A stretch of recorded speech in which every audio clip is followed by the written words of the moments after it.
25 বছরের পরের জীবনটা যেন হঠাৎ করেই একটা অদৃশ্য প্রতিযোগিতার মাঠে এনে ফেলে দেয় প্রত্যেকটা ছেলে মেয়েকে।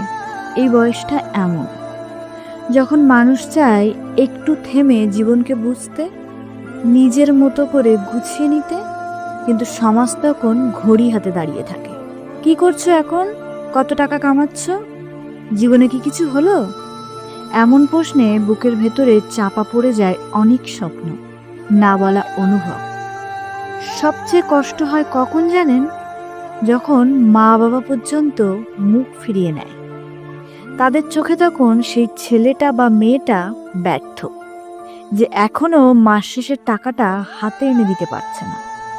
অথচ সেই সন্তানেরও একদিন ক্লান্ত লাগে, ব্যর্থতা গিলতে হয়, চেষ্টা করতে করতে হাঁপিয়ে ওঠে, কিন্তু কেউ বুঝতে চায় না। টাকা না কামালেই যেন তার অস্তিত্বের কোনো মূল্য নেই।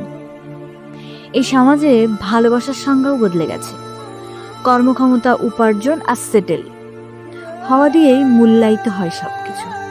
অথচ কেউ ভাবে না, 25-এর পরে জীবন মানেই এক একটা মানুষ নিজের সাথে যুদ্ধ করে বেঁচে আছে, হেরে যাচ্ছে, আবার দাঁড়ানোর চেষ্টা করছে। সমাজ যদি একটু ধৈর্য ধরত, যদি পরিবার একটু বিশ্বাস দেখাতো, তাহলে হয়তো অনেক মুখ আর গুটিয়ে যেত না। হয়তো সেই ছেলেটা বা মেয়েটা আরো দৃঢ়ভাবে জীবনটাকে গড়ে নিতে পারত, ভালোবাসার ভরসায়, না শুধু টাকার তাড়নায়।